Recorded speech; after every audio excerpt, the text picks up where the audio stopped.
13 minutes to 7.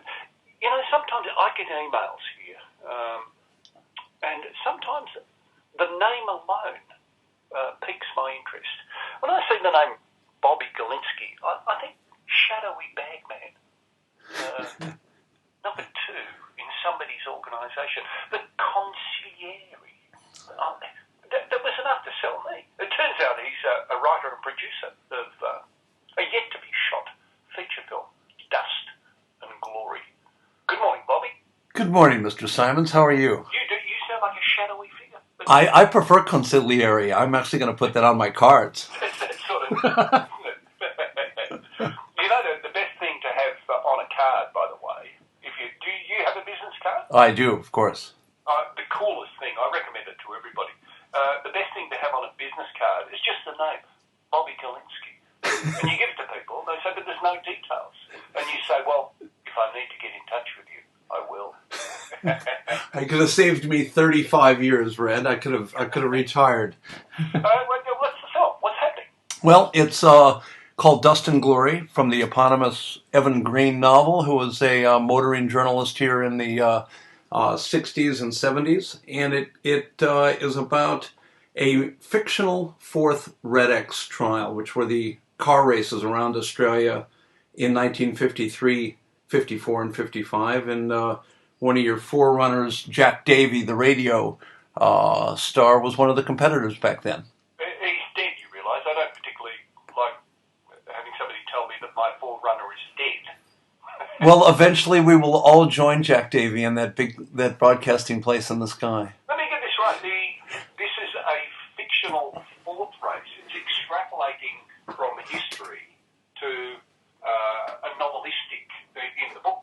Yes, Evan Green, who traveled with a fellow named Gelignite Jack Murray, who was a legendary Australian car racer that used to throw dynamite at other cars, and Jack Davey and Jack Brabham and 200 other competitors went around the country, started in Sydney, circumnavigated the country, 17,000 Ks in 3 weeks, and the races ended in 55, and he wrote a book about a fictional 56 race where a woman competed, a female physician, much to the consternation of everyone, and an American tried to sabotage the race and invariably fell in love with the girl and became great mates with Gelignite Jack. And we're inspired by that book, although it's become a bit more high concept because we've got a big action director.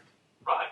I did not know that when I see a name, I've sort of heard the name Gelignite Jack Murray, and I thought, he must have been just a kind of colourful character with a lot of personality, but he actually threw Gelignite at the other car. He did, and it was legendary, and I thought it was all myth, but you talked to some of the old timers that lived then, and it was just something he did. It's just amazing. You're seeking interest in this movie at this point in time, aren't you? You've got a director. We've got director Simon West, who did Con Air, Lara Croft, Tomb Raider, The Mechanic, The General's Daughter, his new film, The Expendables 2, with Sly Stallone and Jason Statham and Bruce Willis and Arnold Schwarzenegger and Jet Li and the Hemsworths and all of that, opens in a couple of weeks. And we captured most of the investment. And right now we're just about to go out to cast in the U.S. and here. And we're going to be looking at absolute A-list cast, and it's a Victorian production. And I think it's going to be... I've been here 18 years, and I say this a bit selfishly, one of the most exciting, if not one of the best movies in many, many years, let alone Australian movie shot. Certainly the pedigree sounds like it's there, in terms of your director. This will be shot monthly, will it? Yes, we'll be headquartered in Victoria. We will be shooting around the country, but most of it will be here, and in fact, big set piece, the climax on the Great Ocean Road with the cars racing towards the finish, we hope is going to be a real epic. We may have to put you in a car, Red, and immortalize you on film. I don't want to tell you your job, Bobby, but my understanding is if you want to make a movie that looks like it's in Australia, it's actually a lot cheaper to do it in Mexico nowadays. Well, there's a lot of truth to that, but we're hoping to do a film that would look like about an $80 million U.S. blockbuster for a fraction of the cost. And we've just got the best crew and the best locations here. And Victoria actually can double for most of the world, which is quite an amazing thing. I was fascinated. I heard the blokes from TED who work at Illura on the radio the other day. A lot of, the movie TED? Yeah. Turns out that we're very good at the kind of CGI stuff. Yeah, the Australians are the masters of special effects. From Ghost Rider was shot here. A lot of Happy Feet stuff. We do everything very, very well here. I would like to say. I remember Ghost Rider being shot here because I was driving to work at 4 o'clock in the morning, and I thought, what's that light in the sky? And it was somebody lighting up the Melbourne General Cemetery in order to shoot scenes from Ghost Rider. Wow. Yeah. Wow. Now I believe you get up early in the morning, Bobby. I do. I get up 4:45 to the ABC actually. And you go for your early morning walk. Yes, I've been dived in. Yes, the spouse yanks me out of bed. We go for a 1 hour walk on the beach and download the life for the day. And rain or shine, with the exception of gale force winds. When are you hoping to shoot this? We hope to begin the end of this year, depending on cast availability, which we'll know in a few weeks. But we'll probably start pre-production the end of this year and principal photography around February or March of 2013.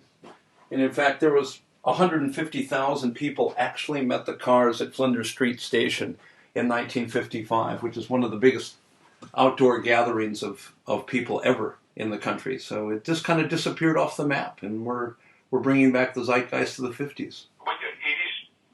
That does seem like a large number of people, 150,000 people turning up to see a bunch of cars in Melbourne. But you got to factor in wasn't that much else happening in Melbourne. Yeah. Neither you nor I can remember it happily. No, exactly. Thank you, Bobby.